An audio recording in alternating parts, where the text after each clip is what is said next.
No, it has nothing to do with this. Let's talk about bottoms up.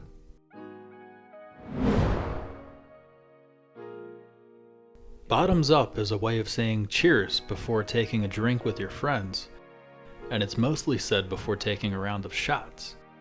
For example, Gretchen was celebrating a big milestone by drinking with her closest friends. Right before taking a sip, she said, "Bottoms up."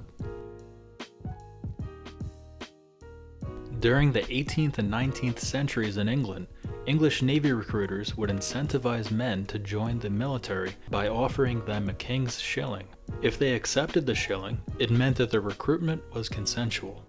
The Royal Navy was always looking for ways to boost recruitment numbers, so some recruiters came up with a shady scheme. When drunk men weren't looking, the recruiters would drop a shilling into their beer. The men wouldn't notice the shilling or metallic taste in the beer until it was too late. Since they received the shilling, their names would be added to the draft list and they would be dragged off the sea the following morning. Once bar owners began to realize what was going on, they started to serve alcohol in glasses with clear bases, and they would remind patrons to check their pints for shillings by saying, "Bottoms up," before the boozers started drinking their problems away.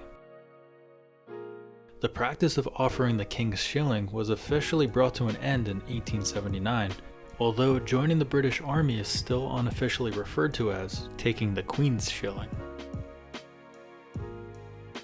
Was joining the English Navy worth gaining a single shilling? Based on context clues, it's safe to assume no right about now. But how much was a shilling really worth in the 17 and 1800s? If you were unexpectedly recruited for the Navy, you would have been able to buy 2 chickens, or 4 oranges, or a blank book, a pencil, and a pound of butter. Unfortunately, this nautical tale is likely just a myth because the Navy could recruit by force, so deception was unnecessary. But it still makes a nice story.